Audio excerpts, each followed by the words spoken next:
Good evening, Gillionville. Just wanted to welcome everyone tonight. I greatly appreciate you being willing to donate your time this weekend towards Summit 2021. This has not been entered into lightly. There has been so much prayer, so much preparation, so much meeting time over the last 5 months to get to this point. So this has not been entered in lightly by your church staff. And so I appreciate you being willing to give just a small amount of time this weekend to come together as we unify as a church, seek God's direction, and look for that laser-focused thing that the Lord wants us to do to further His kingdom in the name of Gillionville Baptist Church. I thank y'all so much. I pray that you have entered into this with a prayerful heart, an open heart, and just waiting for the Lord to speak. I'm going to read from 1 Corinthians 12 if you want to join me, starting in verse 4. There are different kinds of gifts, but the same Spirit. There are different kinds of service, but the same Lord. There are different kinds of working, but the same God works all of them in all men. Now to each one, the manifestation of the Spirit is given for the common good. To one there is given through the Spirit the message of wisdom. To another, the message of knowledge by means of the same Spirit. To another, faith by the same Spirit. To another, gifts of healing by that one Spirit. To another, miraculous powers. To another, prophecy. To another, distinguishing between spirits. To another, speaking in different kinds of tongues. And still to another, the interpretation of tongues. All these are the work of one and the same Spirit, and He gives them to each one, just as He determines. The body is a unit, though it is made up of many parts, and though all its parts are many, they form one body. So it is with Christ. For we were all baptized by one Spirit into one body, whether Jews or Greeks, slave or free, and we were all given the one Spirit to drink. Now the body is not made up of one part, but of many.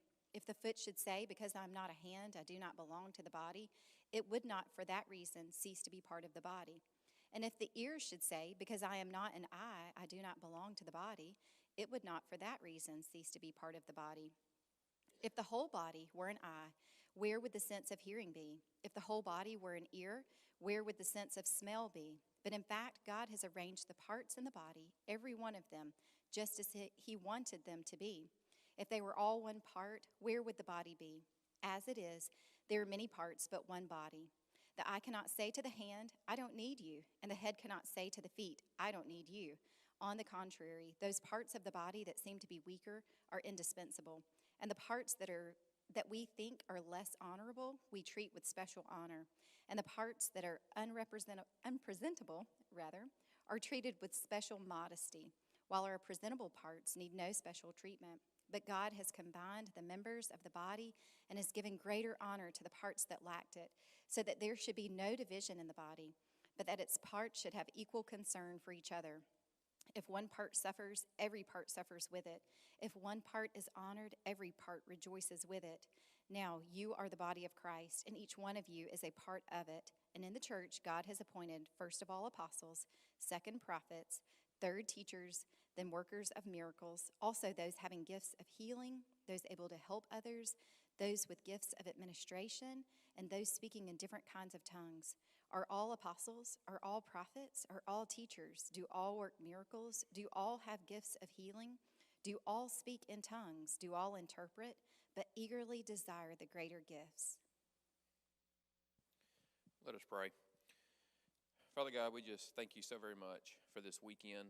I just thank you so very much for our staff, Lord, all of our pastors. I thank you so much for David, Lord, and the input that he has given. I thank you so very much for the times that we have met and prepared. And Lord, I just thank you for this opportunity this weekend. Lord, I thank you for every single person in this room tonight. And hopefully there will be others that are able to come tomorrow, Lord. And I thank you for the interest in focusing this church's energy, Lord, and this church's time so that we can serve you, Lord, so that we can truly glorify you in how we speak, Lord, and how we act, the things that we do in our community, Lord. I thank you so much for this opportunity. I pray that everyone here has come before you in prayer leading up to tonight and this weekend. I pray that we will stay in prayer with you all during the weekend, Lord, so that your Spirit can speak to us, Lord, and that we can just hear the direction that you have planned out for us, Lord. Father, I just thank you so much for all the many, many blessings that you've given us, Lord. We just owe it all back to you, Father. And it's in Jesus' name we pray. Amen.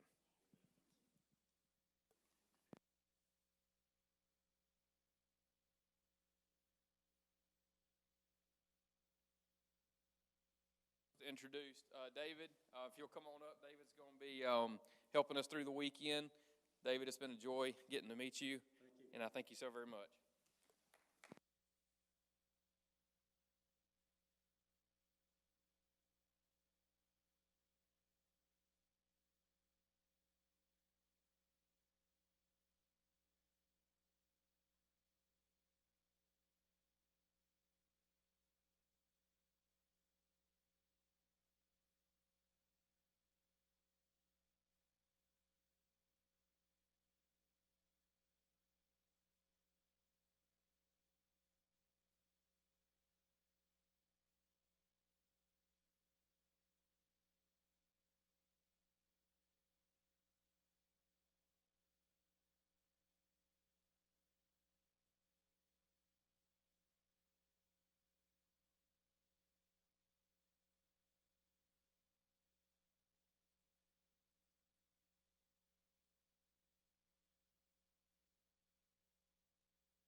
Developed, and this last research was pre-COVID. So this is where we were before COVID happened, okay?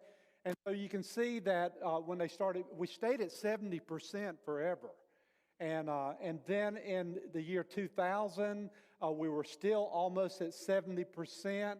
And then in the last 20 years, people who claim to be affiliated with and this is a church, a mosque, a temple, it's just how they did their research, but it dropped from 70% all the way down to 47% in 20 years. And this was pre-COVID. I mean, so we're living in really interesting times. There is absolutely no group growing in their participation and affiliation with religion, period, with the church. The largest growing segment in the U.S. are those that are considered to be nons. They have no religious preference. And that number is just escalating at this point. And I share that because, think about it, and then COVID happened. And I'm like, what is the impact of COVID on the church? We don't even know yet. I talked to a church earlier this morning, and they were telling me, I was just asking them questions about their particular church, and this seems to be pretty typical of what I'm seeing because across the U.S. They said we had 160 people showing up in worship. They weren't a great big large church. They're a smaller church, and they said we had 160 people showing up in worship pre-COVID, and of course, our services stopped, and now we're back, and we run about 100 people. And I said, well, okay, that sounds like what I'm hearing everywhere. And then I asked the second question. I said, how's your finances? And they said, oh, they're the same. Does that sound familiar? It really does, doesn't it? Everywhere I go across America and talk to churches about how they're doing financially as a result of COVID, they're telling me, hey, we've dipped on some occasions we've dipped, but most churches are saying we're pretty consistently the same. And some of these churches may have 50% less people showing up on Sunday morning, but they still have the same resources coming in, which tells you a lot, doesn't it? About some of in my mind, I don't want to be judgmental, but about some of the people we're losing. The third thing that I always ask, and they tell me, is I ask the question, tell me about your volunteers. And that seems to be the one that has taken the greatest hit. When I talk to churches across the country, everybody is struggling with volunteers. And so I say all that just simply to say, for the church, we're just at this critical junction where it would just do us well to really do a lot of praying, a lot of processing, a lot of thinking, and even rethinking. The pastor I was talking with today had reached out to us, and he said to me, we want to revitalize. And I said to him, I don't think you need to revitalize. The revitalization feels like to me that we're assuming that what we used to do is still going to work. I said, but what we really need in our churches is transformation. We need church transformation. Which, you think about it, if we're talking about church transformation, we're really talking about people transformation, aren't we? Because we're the church. And so here we are at this very interesting point in history that we have the privilege and the I think divine timing to come together and do a little bit of rethinking for a time unlike any other time in history. I think at some point, I tell churches this all the time, at some point we're going to have to say, it is what it is, and start rebuilding. I think in January, we're going to have to wake up and say, okay, it's been long enough. This is who we are now. Some people aren't coming back. We do look a little bit different. We may be not as large at this point, but how do we move forward? How do we move forward as a church? And I've got good news for you. I love this fact here, and I love what Jesus said to Peter at Caesarea Philippi. You remember that when he asked Philip, he asked the disciples, he says, "Who do people say that I am?" And Peter said, "Thou art the Christ." And he affirmed Peter for his acknowledgement, and then he began to talk about the church. And what did he say about the church there? He says, "Upon this rock, I will build my church, and what? I want to hear it. The gates of hell shall not prevail." And so I come here to say, hey, we're living in interesting times, and unlike any other time, but I want you to see that there's an opportunity for those who dare. That Jesus has already promised us a long time before COVID that the gates of hell would not prevail against His church. Now, let me tell you a quick story. I didn't intend to tell you this story, but I'm going to tell it to you anyway. See, there you go, that preacher thing again, right? It just got longer, okay? But when COVID broke out, I was talking with, I had a pastor reach out to me.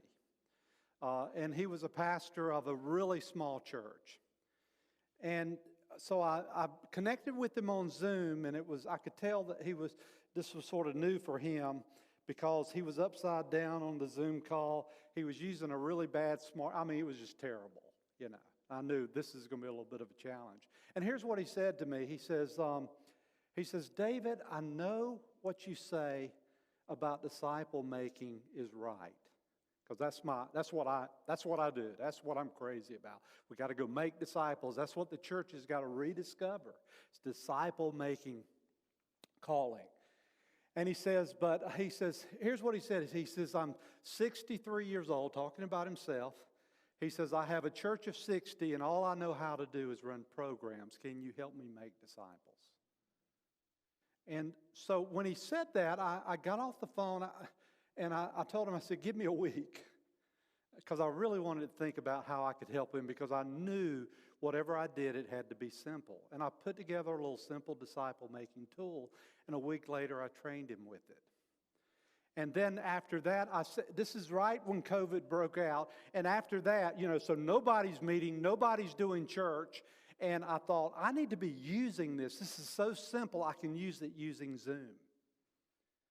And so I began, and I won't go into details because I don't have time, but what I want to say to you is right now where I stand, 18 months into it, this has been the most effective and aggressive and productive time of disciple making in my entire life. I work out in a community there in my city, and we probably have 100 people that we've been able to impact and disciple that have discipled that are discipling. And I say that to say, that just gives me hope. I would have never stepped outside of what I typically do if it had not been for COVID. And so now's an opportunity to step outside, because we have never seen times quite like this before. All right, number two, okay? Number two, the leadership, this leadership summit, I said this, and then I'm not sure I'm even telling the truth here. But anyway, I'm a preacher, I can do that, right? I'm kidding. This leadership summit is going to be unlike any other leadership summit. I believe that. Of course, why? Because, hey, it's unique to itself. It is what it is. But as an organization, here's what I want you to hear. And the reason I say I don't know if this is exactly true, because I was talking with Jeff back there about the last leadership summit, and it sounded really familiar and similar, So, but when I wrote this, I didn't know that. But here's what I want to say. So at Oxano, here's what we believe, and here's what we're going to be working on. We believe that every church is unique. I love the scripture you read about the body being put together. And God has brought together three things here. He has brought together this unique, we call it collective potential. There is not another body in the world that looks like your body. And that's a good thing. And what I've found in my own life, and I'm sure you've found in your life, that when I do me, I'm just better. And when you do you, you're better. We are His workmanship, His masterpiece. And nothing can top that. And then you bring that together in the local church. Everybody, every part fitting together. So that's our collective potential. Then there's our community that makes us unique. And then from working with your leaders, it's become really obvious to me that there's some unique passion here for following Jesus and for making a difference in this world. And when we tap into that, and so we believe that every church is unique, and that's what we're about. We want to, what we're seeking God for is our great permission with His great commission. What does it really look like for us to live out that great commission together, right here? And so the way we would put it is that we always say when we go in to coach a church and to work with the church, a couple of things, but one thing we recognize that what we bring to the table is process. We would say we are process experts. I don't like using the word experts, but there, I used it. But on the other hand, we would say that you are the content experts. And that's really important. You see, I can facilitate a dialogue in a unique way or fresh way with you, but I don't have a prescription for you. You are the content experts. You are the body, as I already said. You know this community. God's placed a passion in you, and it is my role to come in and help facilitate so we can bring out the best, and it's only going to be the best if we all do it together. And for that, I want to compliment and affirm both Chad and the staff and the leaders in this church that says, hey, we want to invite everyone in because everyone is important. So we believe every church is unique. Secondly, we bring process. We're the process experts. You are the content expert. And then the last piece of that is that the way we approach that is through clarity. And here's what we say. We say clarity, how we see clarity isn't everything, but it changes everything. Now, I want you to think about that. When you have clarity about big stuff in your life, it makes life easier, doesn't it? Have you ever been where you didn't have clarity? And then you get it, you have that breakthrough, and you're like, all of a sudden the burdens and the shackles, they fall, and you're ready to rock and roll, right? That's been my experience. And so when we come in and help facilitate and work this process with our churches, then what we're doing is we're trying to we believe that if we're going to be that church that moves in the future, moves beyond this COVID, that God works in and through as He has in the past, then we need clarity around what we call 5 irreducible questions of leadership. I think I have another slide for that. And matter of fact, you have a handout in your materials you can look at, and it has the 5 questions. And so if you want to know what we've been doing with some of the staff and some of the leaders in the church and what we're going to do with you is that we're doing clarity work. We're asking these 5 questions. We believe these 5 questions are critical for the church now more than ever. And the first one, if you notice, is, hey, what are we doing? As a church, what is it that God has called us to do? What are we doing? We call that mission. We call that mission. It's our another way of saying it, it's our missional mandate. But what are we doing? A second question, and we're going to talk about that tonight in a little bit. Someone else is going to talk about it. Secondly, the second question is, why are we doing it? And we simply refer to those as our values. And they really represent what's really important to us as a church. They really define what makes us unique and what wakes us up in the middle of the night and what drives us to give our attention to, what we feel like is most important. They drive our what. They're the why behind our what. The third question that we have to have clarity, and probably more so now than ever, is how are we doing it? How are we doing it? How are we doing? What's our strategy? You know, how do we make disciples? How do we make the specific disciples that God's calling us to make disciples? How do we make disciples that make disciples? You know, what's our spiritual map? The fourth question is, when are we successful? When are we successful? I love that question. I love that question because another way of asking it is simply, what does a disciple look like in our church, in our context? Because that's success, isn't it?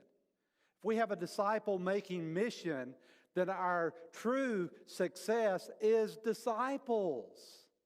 And what does it look like when somebody comes through here? When a child is born in our church and when they graduate, what is it that we want them to take into life with them? What do we want every married couple to have that will get them through the toughest of times and the best of times? You know, what do we want to grow into have when we grow into our latter years? What is it? So, when are we successful? And then the fifth question, and this is the one we're going to deal with tomorrow to a great extent, and this is also one of my favorite. It is, where is God taking us?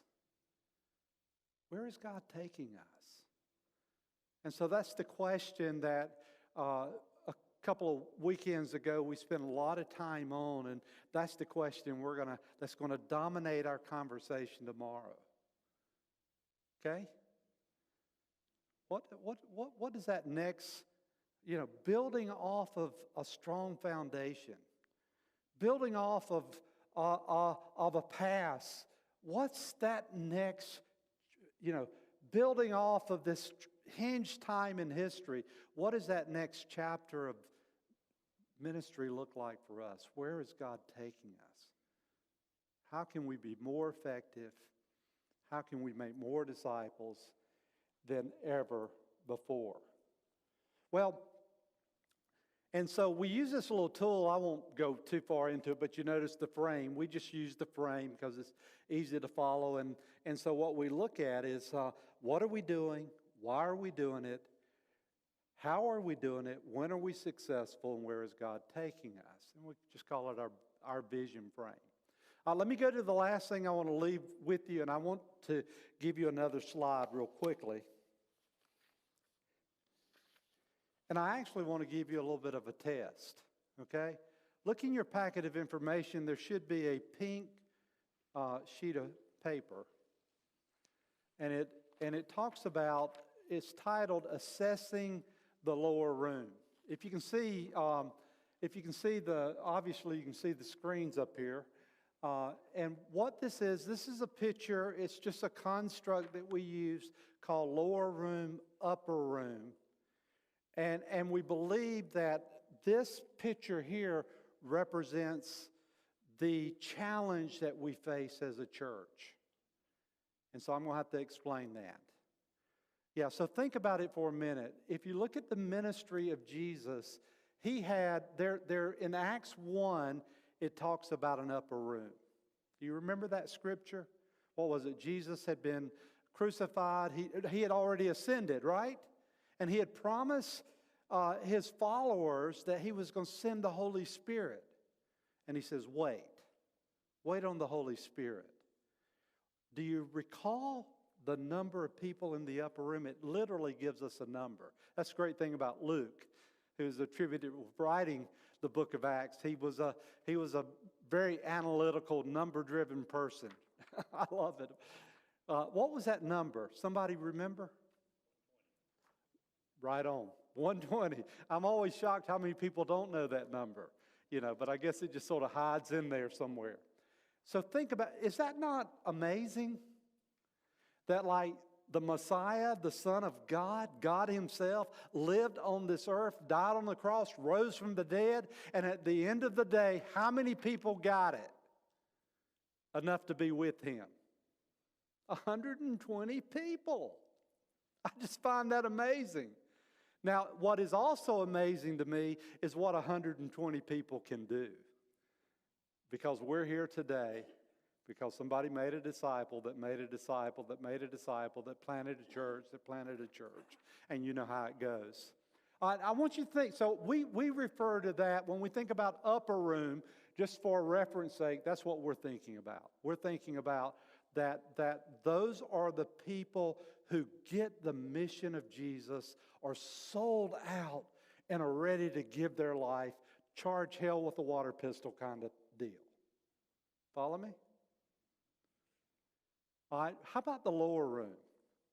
We think Jesus had a lower room.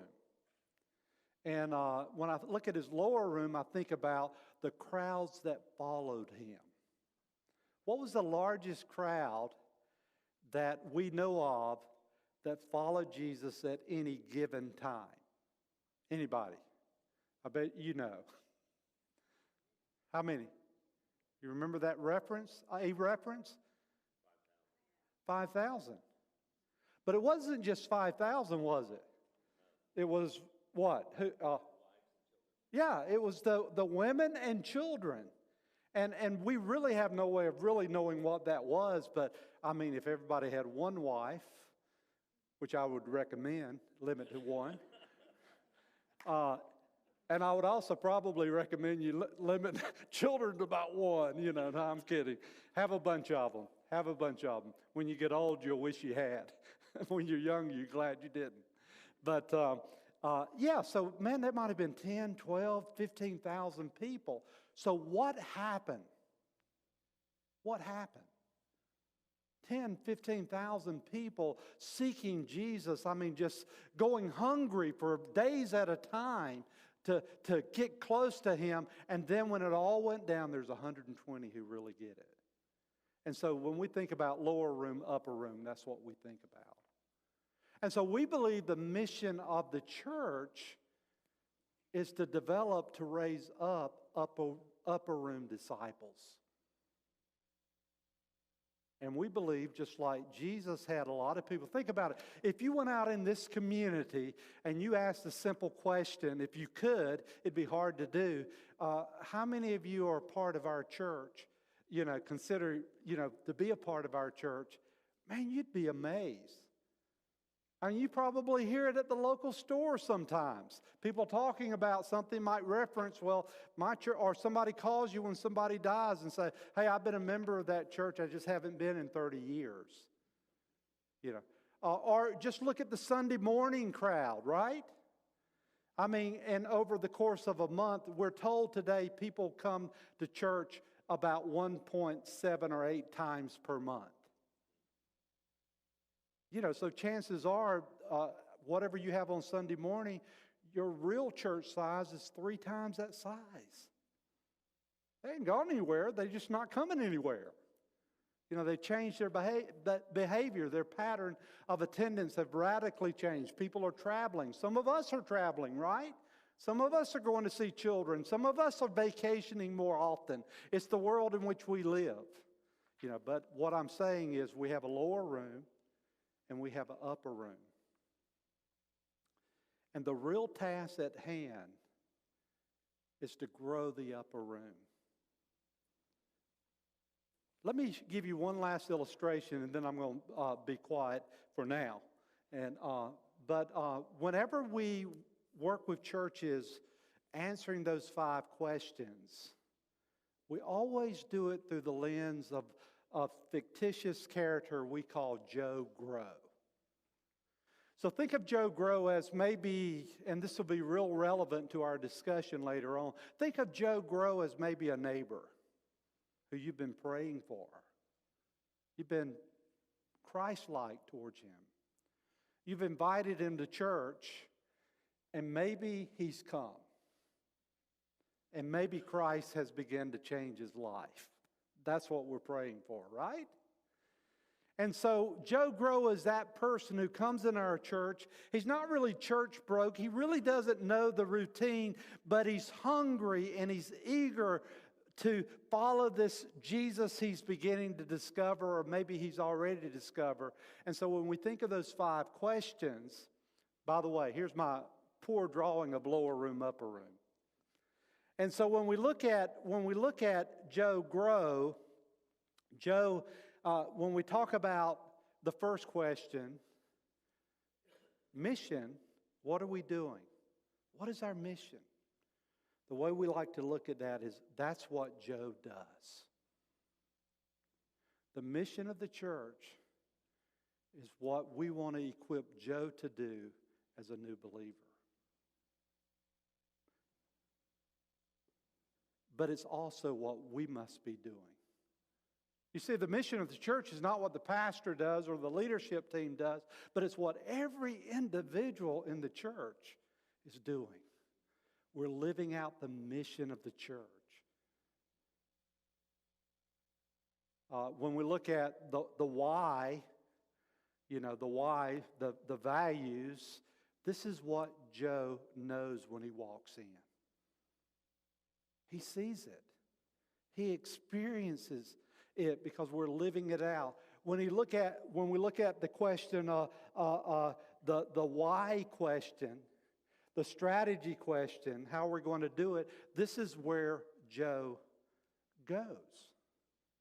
This is Joe's next step.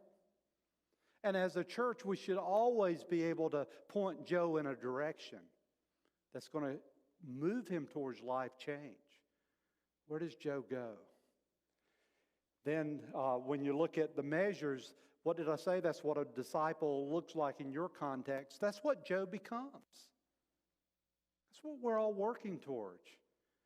And then the where question that we talked about, number 5, where is God taking us, is what Joe sees. He sees us going in a very specific direction, and he's able to join the cause. So I want you to see all this stuff that we're going to talk about, not just simply as stuff we're talking about, but as a tool to move people from the lower room to the upper room.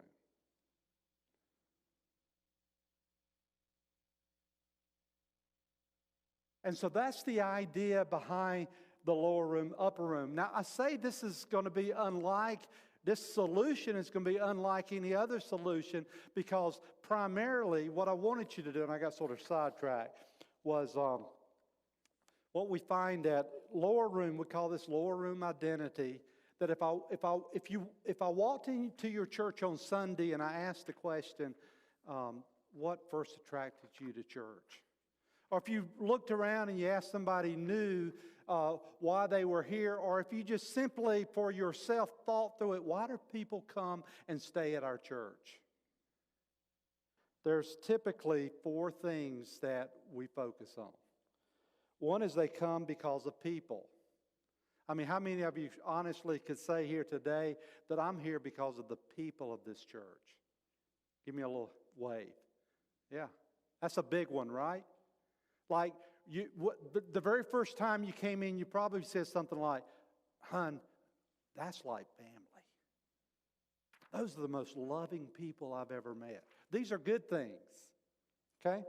Other lower room identities are things like personality. Personality. Sometimes there's a dynamic preacher or worship leader or youth leader, and people are attracted to that personality, and that works really well as long as they're there. Guess what happened when they leave? You've seen that before? Most churches have been around long enough have seen that. Then you've got, what's the other one on there? You got programs. Some people come because, hey, we got a great youth program. We got a great children's program. We got a great music program. And then others come just because of place. I'm here because, hey, my parents are here. My grandparents are here. I've been in this community all my life, and I'm here. We call those all lower room reasons for being here. And the reason I point this out is, guess what happened when COVID happened? They all went away, didn't they? They all went away.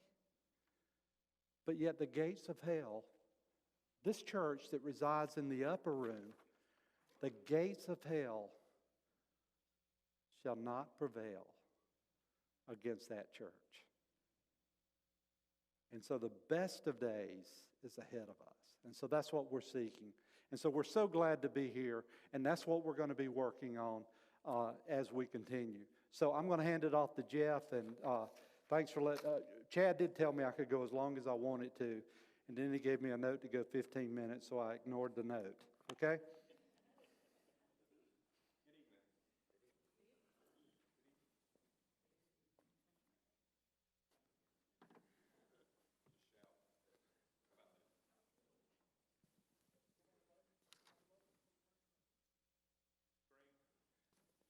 Number one?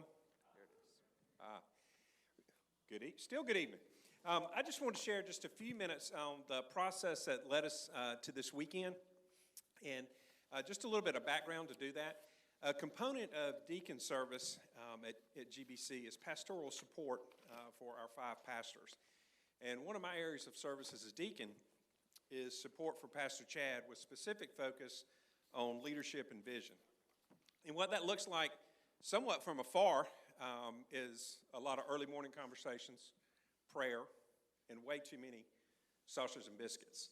But specifically, about a year ago, Chad was looking forward to 2021 Summit, which is, he has said many times, he previously committed to the church to hold every 5 years. And around that time, Chad and I began working through a book titled God Dreams by Will Mancini. In the book God Dreams, it suggests some tools and planning designed to focus ministry efforts in the local church in a way that provides for traction and results towards those efforts, both in short term and in long term. And as we worked through that book, it became evident that this could be a framework or a platform upon which we could hold our upcoming summit this weekend. And so we began to consider how best to approach that, and we reached out to Oksana, which is a group co-founded by Will Mancini, the author of the book I mentioned. He also authored some other books, Church Unique, that David was referring to a moment ago. And Oksana agreed to work with us, and we were introduced to David, and we're fortunate to have him here this weekend, and I look forward to you getting to know him today and tomorrow throughout the weekend. So to begin that process, Pastor Chad formed a work group consisting of pastors and other individuals, and that work group spent many hours over the last 5 to 6 months, has been referenced, and Dave led us through exercises bringing us to today. Tomorrow, as we break out into groups, the members of that work group will serve as table facilitators for some of the exercises that we'll work through, and Dave will lead us through those and give us some more direction. So soon this evening, we're going to, and tomorrow, be looking through some of the material that you have on your table. And as we work through that, I believe that you'll find it exciting. I believe that you'll see that it has the purpose of formulating a platform, a structure, a framework for the purpose of focusing and harnessing the energy and the resources that we have in this church. Not only last Sunday, but for a long time, probably as long as you've been at GBC, you've heard of and you've seen efforts placed on families. And I can personally speak to the impact that GBC has had on myself, Belinda, and our family. Just a really brief example of our personal story. We came to GBC when our children were 2 years old and 4 years old. They're 21 and 22 and 23 now. They move through the children's and youth programs seamlessly under Rodney and Brian's leadership in those. Last week, you heard that prayers have been lifted for those programs for 40 years. And our children are products of that and the investment that was made in them. When we got here, Seth was 2 years old, and he was in Miss Pam's 2-year-old class. Whew. Down the hall, the youth building, the last room on the right, Belinda and I were in the first room on the left, and our chairs came out in the hall because they wouldn't fit in the Sunday school. But Miss Pam had ordered a train set, and the train set was coming in the next Sunday, and we had to be at church for that train set. Well, we came, the train did not show up. Guess we didn't have Amazon then, but train didn't show up. We were headed, but it was going to be there the next Sunday. We were headed out of town as a family the next Sunday. And Seth was, our 2-year-old was upset with us that we were not going to be there when that train set came in. Well, by the grace of God, it didn't come in that Sunday that we were out, but it came in the next Sunday. And I can put a pin in the ground 20 years ago that ever since then our children have not complained about coming to church. That wasn't something we talked about. They came to church, and little did they know it then, and maybe little did Belinda and I know it, but the investment that was being made in them. Taylor, in 4th and 5th grade, and it looks like Ronnie stepped out, but 4th and 5th grade, 6th grade was running sound and slides in children's. The church that she's in now in Starkville, Mississippi, while going to school, her first Sunday she visited, they said, we need somebody to run slides next Sunday. And Taylor ran slides her second Sunday at the church she's at now from the investment that was made when she was in 4th and 5th and 6th grade. And those programs, they continue today. I mean, Drum, Strum, and Hum and Design Lab, just 2 examples that are underway right now in the investments that are being made. We're blessed that our kids are involved in churches in their college towns, and we attribute much of that to the investment that was made here in our family at GBC. So while you're going to hear about families this weekend, and probably going to start hearing about it in a few minutes, I trust you're not going to find that a new idea. It's not a new topic. It's just rather a purposeful focus on what our church has done well for many, many years. So please know, it's already been said, but much prayer, much thought, much work has gone into this weekend. And I hope you're as excited as I am for this weekend, for the coming days, and for our future as Gillionville Baptist Church. So thank you. All right. Thank you, Jeff. We're going to hear a lot about families, and we're going to hear a lot about values. David brought that up. And just to kind of echo some of that, values are what makes our church different than 10,000 other churches. It's what makes us unique. It's who we are. I read this line in some of our time of preparing, and it says, knowing the values of our church is critical because they enable the church to do more of what it does best. And that's something we've been thinking about the past few months and discussing. And one of the things that we discussed as we observed our congregation, this isn't something that we said we want to strive to be this. This is something we said, this is who we are. This is who we are right now. This is who we were 40 years ago. And that is generous. That's one of our values, is being very generous. For 40 years, as Jeff mentioned, we have been here. The Lord has shown his generosity through the family here at Gillionville Baptist Church. I've heard so many stories, and it's so funny. As I was preparing to speak about generosity briefly, I had a phone call this week speaking to someone who went to church here over 20 years ago. They no longer are here, but they said, let me tell you something. I can't believe how generous this church was. They helped me move. They helped me do this. They helped me with this. They helped us with meals. And he just went on and on how generous the church was. And I just thought, this is just reiterating who we are, one of our values. You see, our generosity is God's generosity. It is our response to the blessings that he has bestowed upon us. It seems as though this congregation, I've seen this so many times, leads with, yes, Lord. Now, what is it you want us to do? What is that supposed to look like? Real examples. Rebecca and I have been here for 9 years. We've seen this, real examples I just was thinking about. Generosity has come in the form of joyfully giving of finances to help an individual with medical bills, purchasing school supplies for children, or paying for a child to attend a camp. I've seen generosity come from this congregation in the form of individuals using their talents. I remember several years ago, several of the ladies were sewing mats out of the, the plastic bags that we have so many of that they're in our way anyway. And so they brought all those plastic bags here and were sewing mats for those who are homeless. And I just thought that was such an act of generosity, using their talents to do that. I've seen, as we've gone to Honduras, people who are good with carpentry, building bunk beds for those in the children's home. And of course, I've seen through all the many disasters we've had, the generosity of God through the people of this church. And finally, I've seen people give their time. There's so many times we find out that someone's in the hospital, and by the time we get there as the pastors, there's a small group person with them, or a friend from the church has been sitting with them. And that is such a blessing to see that people give their time generously. When someone has needed help with packing, moving, God has shown that. We've seen that so many times where people just pull up and say, what can we do? God has shown his generosity through the people at Gillionville.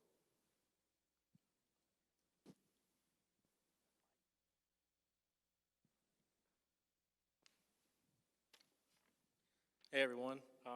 If y'all don't know us, I'm Austin Mobley. This is my wife Alex, and we have a little 2-year-old who was wreaking havoc in here a little bit earlier if you didn't see her. So through the training we've done, I'm going to read off of this because I'm going to chase a rabbit if I don't. So through the training we've done for Summit, we've learned and seen things firsthand, how the impact of strong relationships have in our lives and in the lives of others. In today's world, many people would say they use technology to keep themselves connected. But even with Facebook, Twitter, what have you, we believe most people would still say they truly feel disconnected. When we went through the training for Summit, we were asked what makes us unique and what do we do best. The answer was pretty unanimous, and we had it within probably 2 minutes. We have a church filled with friendly and generous people, but as Danny said, not just generous with money, but with time and their talents as well. If we live in this society where people feel disconnected and lonely, how blessed are we that we have been gifted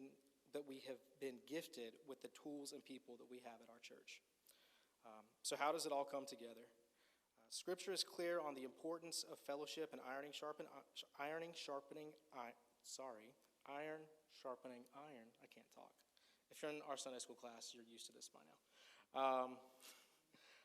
We believe in mentorship. And we believe that as individuals who all come with different pictures of what our families looked like growing up, we can all benefit and even long for relationships with people who can teach us, hold us accountable, and be a person to lean on in tough times. As our little nuclear family goes through life, we could definitely benefit from relationships and guidance from those who have been there before us. And we definitely have advice for those who are going where we've already been. In short, we hope to do the most with what God has specifically gifted us, and to be intentional about building real relationships that people crave and our spirits need. We hope to build a network of people who are voices of reason in the chaos of life, people who are there to hold you up in times of need, people who celebrate with you, cheer you on, and push you when you need it. But ultimately, we want to build relationships that help our families grow spiritually. And I butchered a lot of that, but that's what we wrote down.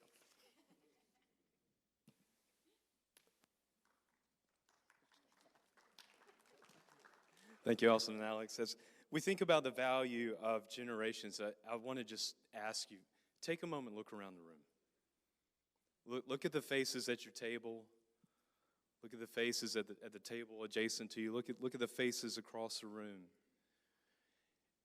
I think when we think about the value of generations, there's 2 ways to think about that value. One is who we are essentially, and the second is what we do missionally. One thing that's been really awesome about our church consistently through the years is our church has had a healthy diversity of age and season of life. And where you have that in a church, you then have a healthy diversity of energy and creativity, wisdom, and leadership. So when we first think about that word generations, we think about our history, the 40 years that we've been here. We think about who we are and that composition of young and old thriving and striving together after the heart of the Lord. More importantly than that, though, when we think about the value of generations, we consider what we do missionally. The psalmist wrote in Psalm 78 that we are to tell the next generation the praiseworthy deeds of the Lord, his power, and the wonders that he has done. Throughout the years, we have demonstrated a faithful investment to next generation. And when we typically hear that phrase, next generation, it lends us to think about ministry and programming that's directed towards our children and our youth, and that is correct. But I think it is more appropriate, and I challenge you as we think together throughout this weekend, that we think about that term, next generation, far more broadly. That we consider this: we all are a next generation. All of us are walking.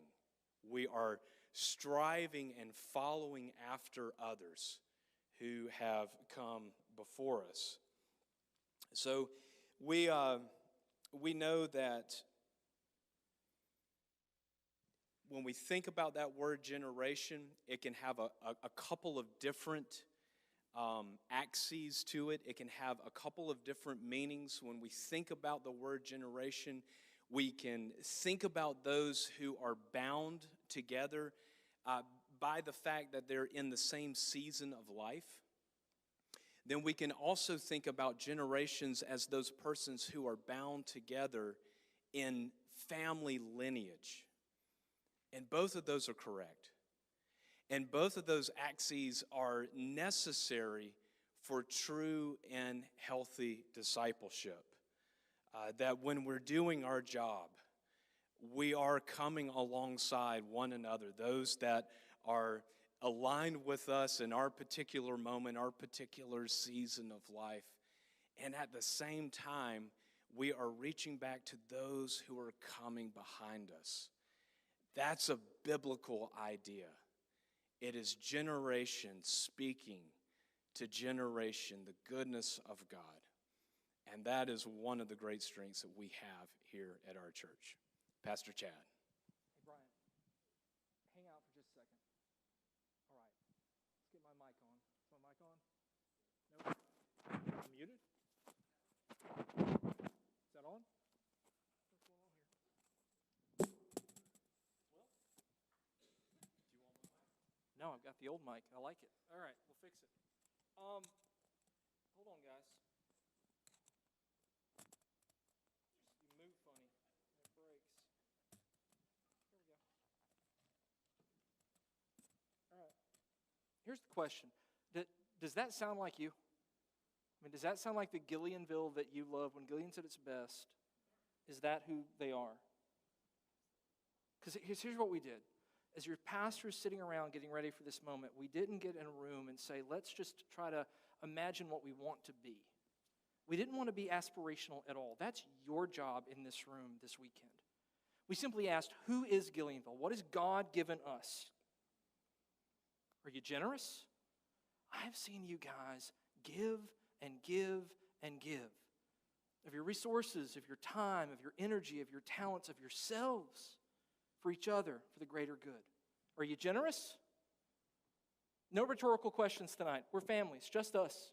Is this a generous church? Of course you are.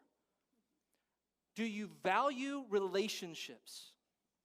I mean, look at the sentence. Look how it's written. Our reach is determined by our relationships. Is that us? Every missions partner we give to because somebody came and said, it's a brother, it's a cousin, it's an uncle, it's a friend, it's a high school graduate, where I went to school. All of our connectivity in the community, where we serve, where we're involved, it's all predicated upon where you have individual relationships. Are you a church driven by relationships? Is that you? I think it is. And finally, do you care about next gen? Do you care about the generations that are coming behind you? I hope that's true. I know whenever there's a need in Rodney's area, if we simply say that kids need something, I mean, somebody's writing a check. I don't know if that's generosity or if that's valuing next gen or if there's a nexus between the two. But you don't get mad when babies cry in church.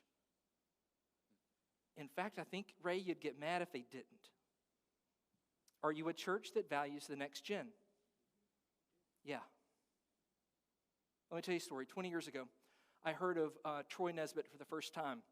We were seminary students. I was getting ready to graduate, and Troy put out a kind of help wanted sign through the seminary that they were looking to hire, and I really wanted to send Troy a resume because I was really intrigued by what he was doing at Cornerstone Church.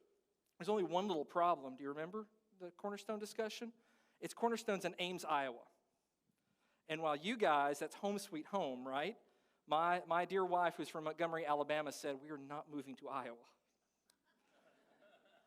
But I did my homework and I did my research, and I found in Troy Nesbitt something that was fascinating. Here was a guy, I mean, literally with a church building, Brian, surrounded by cornfields.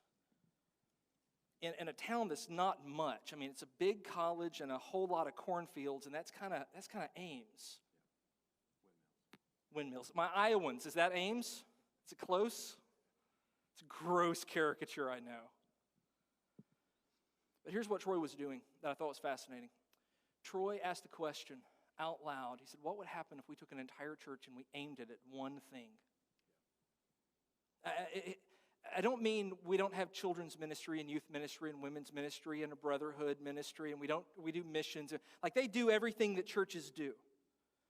But they said, what if the reason we did that one thing, or the reason we did all those things, is it help us mobilize to do the one thing? What if it could be true like the carpenters who built Notre Dame, right? A millennia ago, Brian, can you see them? You've got a carpenter over here, you've got a carpenter over here, you've got a stonemason over here and a stonemason over here. And you ask this one, what are you doing? And he's had a bad day, he's grumpy, he missed his coffee or whatever they had 1,000 years ago at Notre Dame. And he says, well, I'm building a brick wall. But you ask the guy over here and he says, I'm building a cathedral. Some of you guys are old enough to remember the space race, right? Who can remember the 50s and 60s when we were trying to get to the moon, right? Can you imagine being the guy, an engineer working for NASA, how exciting that could be? Forget that. I would never be an engineer. I would have been excited to be like a dude sweeping the floors at NASA. I bet you could walk into that moment and ask the guy who's like taking out the trash, what are you doing? And he wouldn't say, I'm taking out the trash. What would he say? I'm helping put a man on the moon. That every job and every role got us to a bigger end. That we were on a mission together. Nesbitt aimed his church at a single mission. And if you ask the youth minister, why are you doing youth ministry? And the children's pastor, why are you doing children's ministry? And if you were to ask, the couples enrichment weekend, why are you guys going on a couples enrichment weekend? They would all say together, it's not those individual components, but it's one thing. We exist, here was their mission. We exist to reach Iowa State with the gospel. Now, Iowa State, if you haven't figured it out, is not in the bejeweled buckle of the Bible Belt. But I will tell you what he has built in the 20 years from when he said no to an application from me to now is built the healthiest and largest collegiate ministry in North America that is now replicating on a college campus every year and has been doing so for the better part of a decade and will continue to do so for the foreseeable future. A church that aims at a target together and sees all of its components as pushing toward that excites me. Excites me so much that I took this dude and said, let's get on a plane, let's go to Ames, Iowa. What did you see? It was absolutely amazing to see that kind of focus, what can be produced through that kind of focus. Because I think the biggest thing that hit me in our conference there was them sharing with us that every year, like any college or university, there's a graduating class. And their students, where a graduating student from a college or university is typically moving to another city to take a job, these students are moving to other cities to plant churches. Imagine And graduating then class get a job. Yeah, imagine. And then get a job. Graduating class of 2023, we're all moving to Cincinnati. Why? Because we're reproducing this church on the campus, near the campus of the University of Cincinnati. So they have young people going literally around the world planting churches. That level of focus inspired. And I believe that level of focus can be transformative. What if we don't ask questions like, what would it take for us to be a marginally bigger church?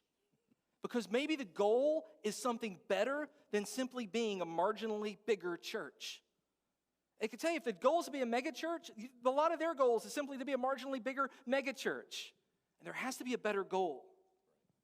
What if the goal is taking everything that God's given us, who we already are, naming it, taking all of our resources and all of our energy and pointing toward it? So we asked him at the conference, where are you? Who's speaking this language? Who's the best person to read? And he said, pick up a book by this guy named Mancini. He runs a group called Oxano. We run through it together. I run through it with Jeff, and we're on the phone with David. 6 months later. And a year later, we're here together. So Brian, thanks, man. Have a seat. Stop me if I misspeak. Here's where I'm at. What's the one thing? What's the one thing that God has already called us to do better than 10,000 other churches? It ain't have a marginally larger youth ministry, children's ministry church. I don't think it's to have a marginally better music program than somebody up the road or down the street. So we got together with a couple who represents every age in this room. A couple in their 20s, 30s, a couple in their 40s, a couple in their 50s, all of your pastors, a couple in retirement, empty nesters, people with small children, people with high schoolers. We asked the question, who is this church? Who's Gillionville? What's God calling us to do better than 10,000 other churches? What's the mission? And I thought about every conversation I've had with you in 5 years. And every conversation I've had with you in, how long have we been together now? 3, 4 years? I think about why you guys are in the room tonight, why you're here on Sunday morning, what you brag about, what you get upset with, why you get upset with me and the other pastors. And it all comes back to the same thing. It's why a lot of us are not in the room tonight. Because they're investing in their families this weekend. And we celebrate that. And you're here because of your family this weekend, and we celebrate that. And you're here trying to make connections with other families, and we celebrate you being here tonight. And you're worried about the young families in the room, and I celebrate that tonight. And you're trying to be the best mom, the best dad that you can be, and we celebrate that tonight. Gillionville Baptist Church, as your pastor, I believe God is calling us better than 10,000 other churches to be a church committed to building families so they would passionately follow Jesus. That's it. I'm convinced, I'm thoroughly convinced at the core of who I am, that that's the focus, that that's the mission, that that's the path forward. Our efforts focused on, individually and together as a church, the reason we have a children's ministry and a youth ministry and an Oasis senior adult luncheon, the reason we do moments like this and have things like this, the reason that we have way too many leftover barbecue sandwiches in the lobby right now, and we thought we were going to run out of food. It's because God's calling us to be a church that builds and invests in families. Now, I'm not saying that's meeting felt needs.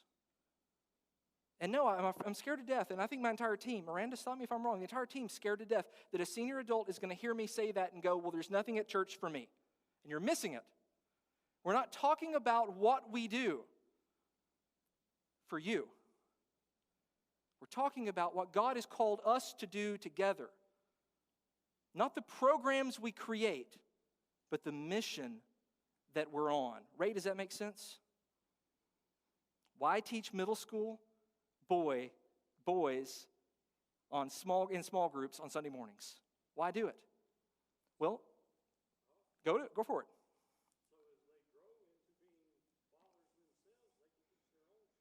There you go.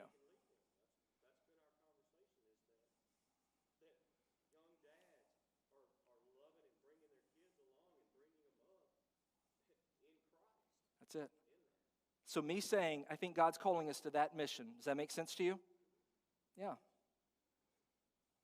Greg, man, we have had some awesome conversations on Wednesday night. I actually bragged to your wife tonight, like, man, Greg is, Wednesday nights, I love having that guy in that room. He is awesome.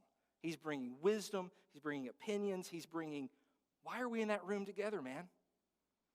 So we'll be better dads, and our sons and our daughters will be better sons or better moms and dads themselves one day, so that they will not just grow up in the church, but grow up in Christ.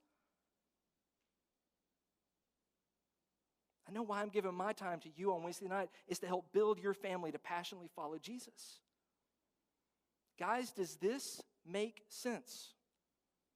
It's what we're going to talk about an awful lot tomorrow. It's what we're going to talk about in the future. And as always, if you have any questions, concerns, or issues, I'm at chad@gillionville.org. I check my email every day. Okay. chad@gillionville.org. And if you can't get me on email, you all have my cell phone number. I know that for a fact. All right. So here's what we're going to do, guys. We need to process not maybe the information, but we need to process the coffee we've been drinking all night. Let's take a 10-minute bathroom break right now, okay?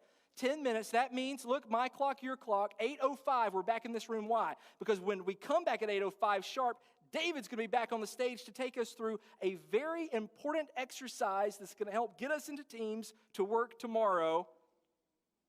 Take 10.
Check, check, check, check, check. Here we go.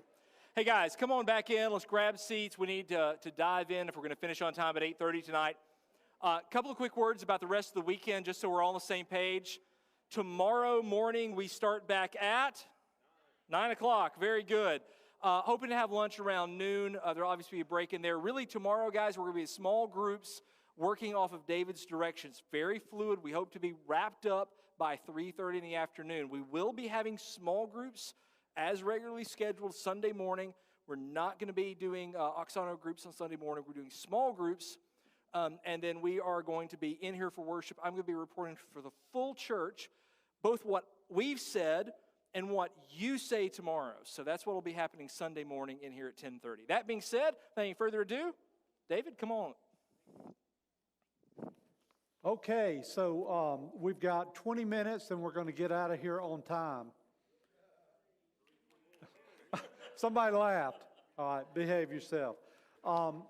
Listen, hey, I really loved the sharing. Now, think about it for a minute. We talked about, we're 5 questions. What are we doing? Why are we doing it? How are we doing it? When are we successful? And where is God taking us? And what you just heard from the team, Chad talked about, what are we doing, right? That's what Joe does. That's what we want every Joe, every Josephine, every Jenny, whatever, to do that walks in the door. That's what we all do. We build families passionate to follow Jesus, right? And then the values that we talked about, what were they? Generosity, relationships, and generations. That, again, what did I say? I said that's what Joe sees. So Joe walks in, man, his family's broken. Like, I deal with people every day. Their families are broken out there, aren't they? And Joe walks in and his family's broken, man, and he sees all this generosity, all these relationships, all this commitment to families, and it's like a magnet, that draws him. So that we're talking about Joe, and that's why we use the analogy of Joe. Okay, so all I'm going to do for the rest of the night is just set us up for tomorrow, and we're going to take a test, okay? I know you want to take a test, right? Yeah. We will be giving out pass and fail scores. Okay, no, not really. It's called the thinking wavelength. Now, let me tell you what we're going to do tonight. I will explain a little bit about the process, but for time's sake, most of that you will get tomorrow. Chad is exactly right. You're really going to do most of the work tomorrow. I'm just going to direct traffic, okay? And we're going to do a lot of that process work that I was talking about earlier. You're going to bring the content to bear. And so we've sort of introduced you to our theme already. And so this test is it's called a thinking wavelength. And it's 6 simple questions, and I'm going to have you take it. I'm going to sort of read you through it so I can explain it as we go. And for each one of these 6 questions, you're going to rate yourself. Don't rate your husband or your wife, even though I know you want to.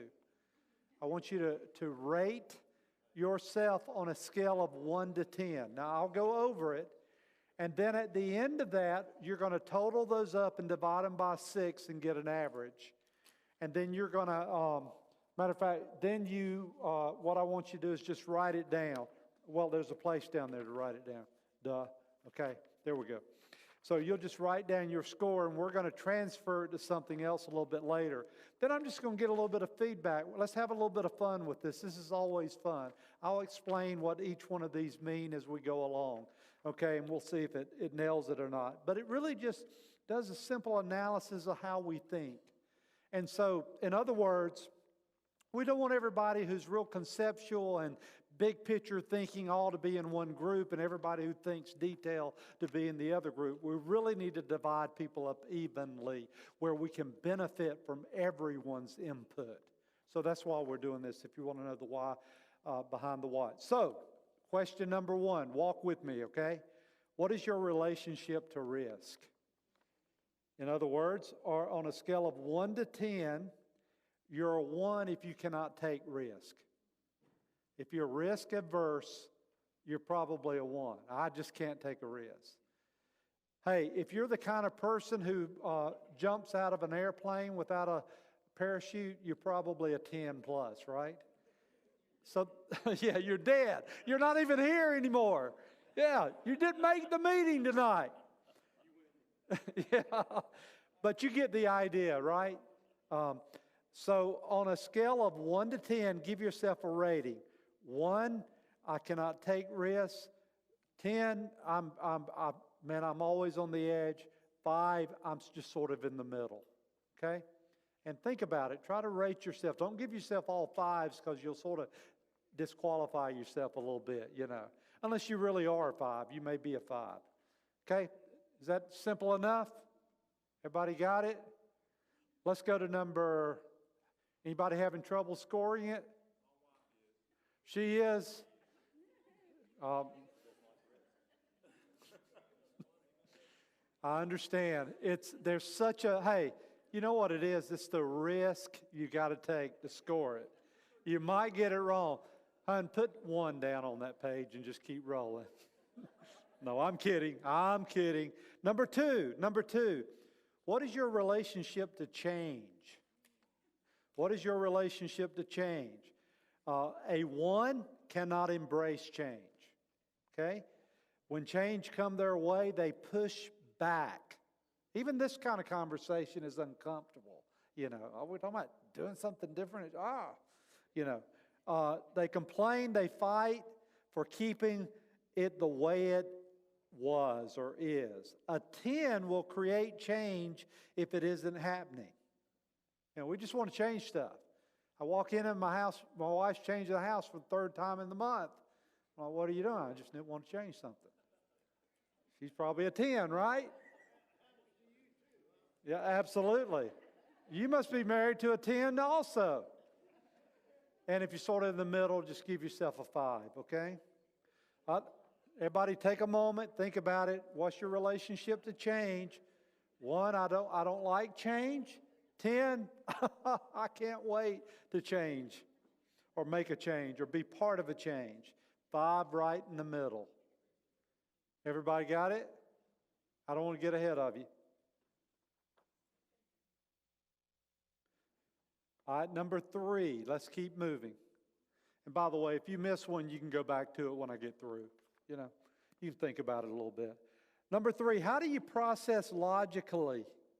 If you want to take a person from A to Z logically, a 1 needs us to walk them step by step. A 1, step by step. A 10 will tend to take, all I need to know is where we're going. Where are we going? You know? Hey, just tell me where we're going. Oh, but don't tell me anything else. I don't even need an address. I'm just going to get there. So you get the idea. So logically, I need step by step by step by step instructions. Probably if you're sitting there and you're thinking, I wish he would shut up and just let me take the test, you're more of a 10 in that area. There's a reason that you feel the way you feel right now. And it's not me, it's you. Okay? Well, at least that's what I tell myself. All right, so a scale of 1 to 10, step by step, 1, just quantum leaps, 10, somewhere in between, rate yourself. Number 4, here's a good one. How many variables, concepts, or ideas can you juggle in your thinking at the same time before you tip into stress? Okay? A 1 can juggle just a few variables at a time. A 10 can juggle a bunch. I mean, just keep it, I need more coming at me. So on a scale of 1 to 10, 1, I want very few variables, very few things happening in my life at one time. A 10, the spicier the better. No, just give it give it a 1. All right, everybody good? Number 5. What is your relationship to ambiguity? I cannot live with it. In other words, you need everything to be very concrete, very straightforward, very clear. Nothing vague. I mean, if it's not concrete, it drives you crazy. Don't speak to me in analogies and metaphors. Don't imply anything. I can't handle that. So what is your relationship to ambiguity? 1, I cannot live with it. 10, hey, throw it at me. 5, it's somewhere in between. Number 6, last one, you'll be glad to know. What is your relationship to opportunity? A 10 sees opportunity everywhere, all of the time. How many of you know some opportunists like that? Who is married in here to an opportunity person? Anybody? They just drive you crazy, don't they? All right. All right, so when it comes to opportunity, okay, you see opportunity everywhere all the time. That's the 10. A 1 wears eyeglasses that sees problems and tasks associated with any opportunity. Okay, got any of those? Every opportunity you just see a ton of, oh gosh, problems and challenges, et cetera, et cetera. So a 1 sees problems, a 10 sees opportunities. Okay? All right, so rate yourself. Go ahead and rate yourself. That's the test.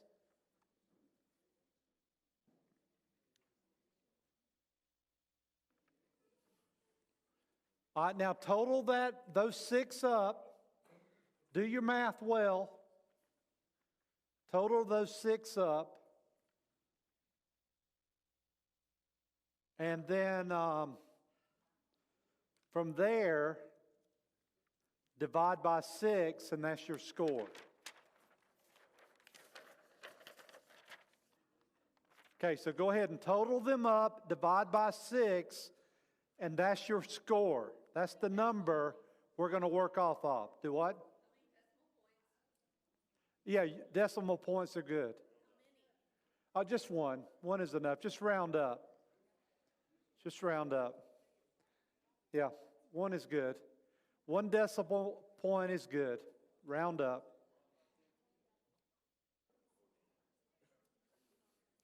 All right, I want to get some feedback from you real quick. And then I'm going to tell you what all this means. Everybody got a total? All right, keep working at it. We're okay. We got 7 minutes. You got to hurry. Feel the pressure?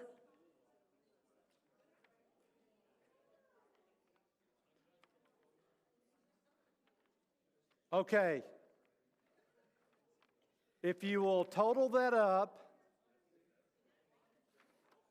let me give you 5 categories. If you look on the back, this is probably better than what you can see here. You see, if you're way over here, this is your 1, this is your 10. You can see it on your sheet, 1 and 10. And so if you're over on this end, here, the 1 end, you're more operational, you're more administrative, you're more detail. You're driving me crazy. Because I live over here. If you're a 10, you tend to be more strategic in nature. You tend to be more conceptual, more developmental. And then there's 5 categories that we look at. The first one we call grinders. And grinders are people who love details and they focus on one task at a time. Okay, we got any grinders in here? You probably rank somewhere between 1 and 2 if you're a grinder. Now, it's not a bad thing to be a grinder. You have to have grinders in this world. My wife is a grinder. She just grinds all the time. No, I'm kidding. But she's an editor by trade. Listen, I give her a paragraph and say, would you correct this email? It becomes a major ordeal. I might, just tell me that it doesn't have over 10 mistakes on it before, so I can send it out, you know. But grinders tend to do one thing at a time. They're great. We need grinders in our world. Then they're minders. Minders tend to be like good at running a team, a team with multiple people getting stuff done. They're good at it. They're good with the details. They're good at project management. They're good at getting people to get the job done because they see the job, they see the detail. Then they're builders. Builders tend to live in both worlds. They can do the details, they can do the big picture. Then there's finders. Finders are more your entrepreneurs. You know, one exciting journey, task after the other. Always creative, always starting things. Not always finishing things, but always starting things. And then conceivers, any like college level or beyond professors in here? No? You? So a lot of times, you'll know this, the theorists in life that live in their head. Does that make sense?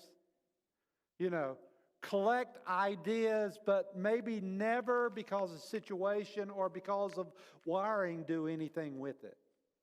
You know, other than teach it, communicate it. And so so this is our scale that we look at. Now, here's my question. How did you do on this test? Where did you fall?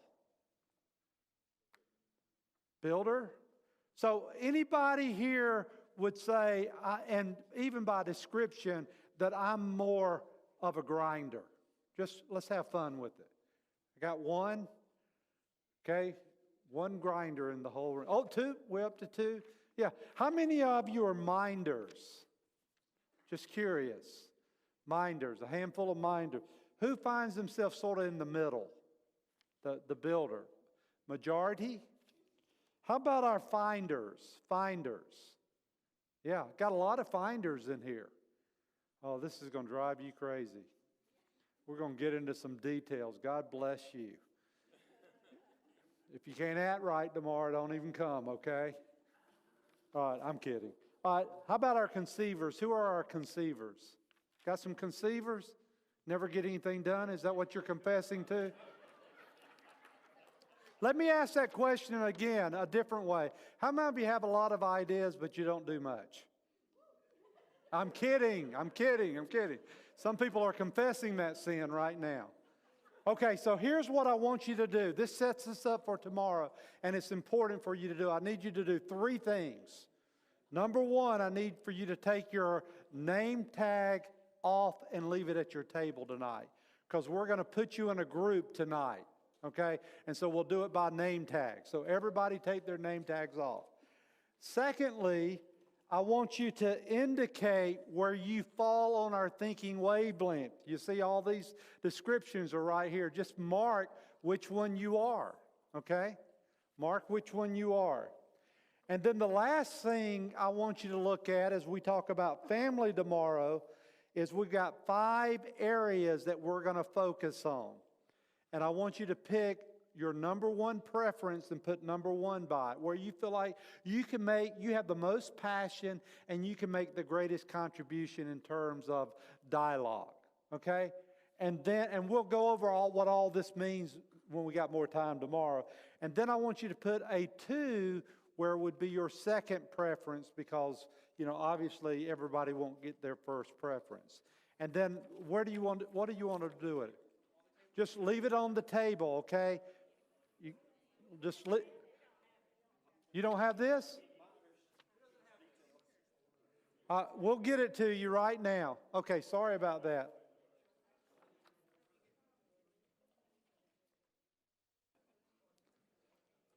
All right, and just leave it like, put your name on it. Make sure you put your name on it. And leave it in the center of the table completed. Your thinking wavelength score, indicate which one, and your number 1 and 2 preference. And trust us, it'll work out. Okay.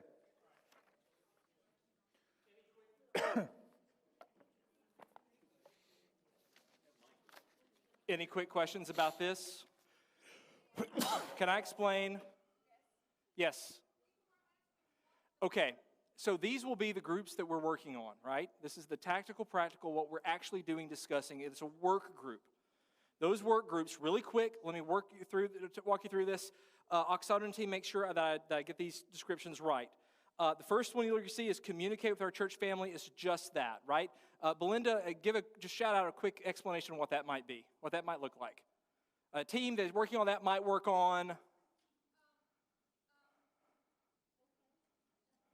Yeah, okay, Brian, real quick. A team working on that might work on. Okay.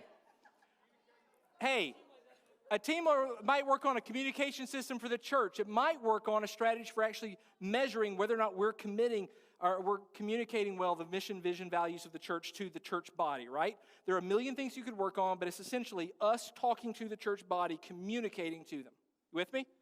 Okay, it could be strategic, it could be tactical, it could be a system, it could be a program. That's up for your team to decide. Communication. Clear? All right, number 2. Care for our church family. Care for our church family. Brian, a team working on that might work on what? There we go. Danny, what might a team working on that deal with? Yeah, so care for our church family. What's a team working on that might work on what? Miranda, help me out. Yeah. There we go. Yeah. So how are we taking care of our church families? This is it could be planning an event, right? This could be doing church enrichment stuff. This could be creating that mentorship for younger families, younger moms, younger dads kind of program, right? Okay. Number 3, mobilize our church family. Help me out, team. Jeff, mobilize might deal with outreach. Brian might deal with. Rodney might deal with. That's it. Or Brian, they might. I'm joking. I'm kidding. All right. You always say that one professor, right? I'm going to call on Mr. Hain. Okay. Prepare our homes for our next guest. Team member, help me out. What that might be. What's that? Okay. Or. There we go. Or. There we go. Or. There you go. Okay. Care for our community families would look like what? Where's my Oxano guys at? Tom, what would that look like? Okay. Could look like what, Alex? I meant Austin. I meant Rodney. Yeah. There we go. Look, guys. Look, take the key word. Take the key word. Communicate. Care. Mobilize. If you're attracted to working on a team that's going to come up with an actual, practical, smart goal and initiative that centers around that key word, that group's for you.